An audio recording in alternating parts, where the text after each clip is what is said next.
بسم اللہ الرحمن الرحیم۔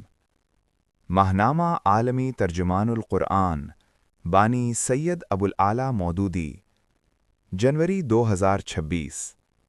غزہ کی تعمیر نو ایک سراب۔ تحریر جمال بن عمار احمر۔ تلخیص: تفصیلی مطالعے کے لیے وزٹ کیجیے ہماری ویب سائٹ ترجمان-القرآن.org۔ غزہ کی تعمیر نو ایک پیچیدہ سیاسی اور جغرافیائی معمہ۔ غزہ میں حالیہ جنگ کے نتیجے میں ہونے والی وسیع پیمانے کی تباہی نے فوری تعمیر نو کو ایک ناگزیر انسانی ضرورت بنا دیا ہے۔ ہزاروں مکانات، بنیادی ڈھانچہ، اسپتال، تعلیمی ادارے اور معاشی وسائل تباہ ہو چکے ہیں، جبکہ لاکھوں افراد شدید انسانی بحران سے دوچار ہیں۔ بظاہر عالمی برادری تعمیر نو کے لیے تیار نظر آتی ہے، لیکن حقیقت یہ ہے کہ غزہ کی تعمیر نو محض ایک تکنیکی یا مالی مسئلہ نہیں، بلکہ ایک گہرا سیاسی، سیکیورٹی اور جغرافیائی تنازع ہے۔ یہی وجہ ہے کہ یہ سوال شدت سے ابھرتا ہے کہ آیا غزہ کی تعمیر نو واقعی ممکن ہے یا یہ محض ایک سراب ہے؟ تحریر کے مطابق غزہ کا بحران بنیادی طور پر ایک سیاسی بحران ہے۔ 2007 سے حماس غزہ میں اقتدار میں ہے، جس نے بین الاقوامی مبصرین کے مطابق شفاف انتخابات کے ذریعے حکومت حاصل کی تھی، مگر اسرائیل، امریکہ اور یورپی یونین حماس کو دہشت گرد تنظیم قرار دیتے ہیں اور اس کی حکومت کو تسلیم نہیں کرتے۔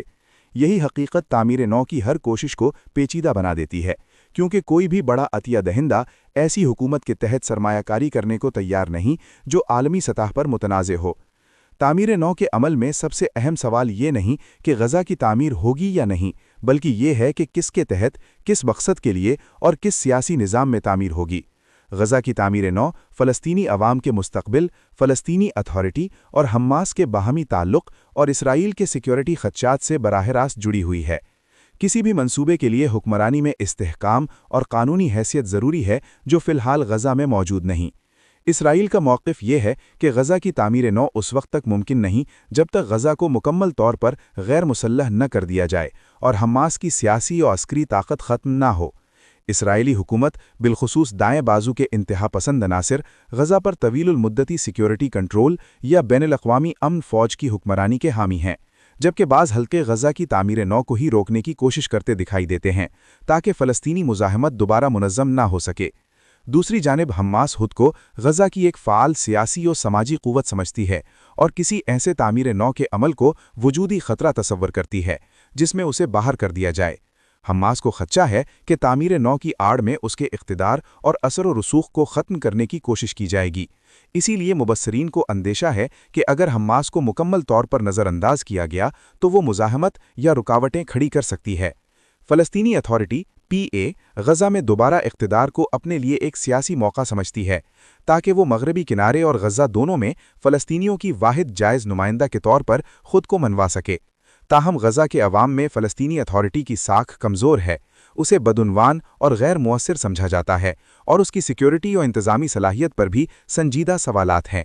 ایک نئی تشکیل شدہ فلسطینی اتھارٹی کی تجویز دی جا رہی ہے، مگر اس کے لیے مالی وسائل، عرب حمایت اور عوامی اعتماد کی شدید کمی ہے۔ امریکہ غزہ کے مسئلے کو ایران کے خلاف اپنی وسیع تر پراکسی جنگ کے تناظر میں دیکھتا ہے۔ واشنگٹن کا مقصد حماس کو کمزور کرنا اور ایسا نظام قائم کرنا ہے جو ایرانی اثر و رسوخ کو محدود کرے۔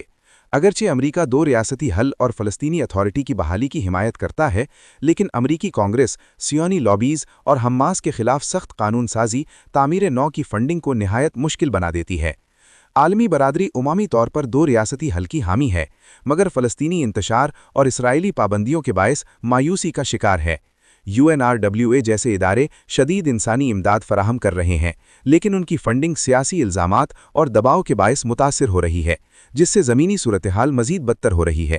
عرب علاقائی قوتیں، خصوصاً مصر، قطر، سعودی عرب اور متحدہ عرب امارات اہم مگر متضاد کردار رکھتی ہیں۔ مصر سیکیورٹی اور ممکنہ نقل مکانی پر فکرمند ہے۔ قطر لمبے عرصے سے غزہ کی مالی مدد کرتا آیا ہے، جبکہ سعودی عرب اور UAE اپنی امداد کو بڑے سیاسی معاہدوں اور علاقائی سلامتی سے مشروط رکھتے ہیں۔ فلسطینی ریاست کے قیام کے بغیر بڑی عرب فنڈنگ کا امکان کم نظر آتا ہے۔ تحریر میں مختلف تعمیر نو کے منصوبوں کا ذکر کیا گیا ہے، جن میں سب سے متنازع دی گریٹ ٹرسٹ پلان شامل ہے، جس میں امریکی نگرانی، آبادی کی منتقلی اور خصوصی معاشی زونز جیسے نکات شامل ہیں۔ ناقدین کے نزدیک یہ منصوبہ تعمیر نو کے بجائے فلسطینی خود مختاری کو کمزور کرنے کا ذریعہ ہے۔ اس کے مقابلے میں 21 نکاتی امریکی منصوبہ نسبتاً متوازن تصور پیش کرتا ہے، جس میں جبری نقل مکانی کی مخالفت، اسرائیلی انخلاء، عبوری بین الاقوامی فوج، معاشی بحالی اور بالآخر فلسطینی ریاست کے قیام کی بات کی گئی ہے۔ تاہم اس پر عمل درآمد کے لیے اعتماد، سیاسی اتفاق اور زمینی استحکام کا فقدان سب سے بڑی رکاوٹ ہے۔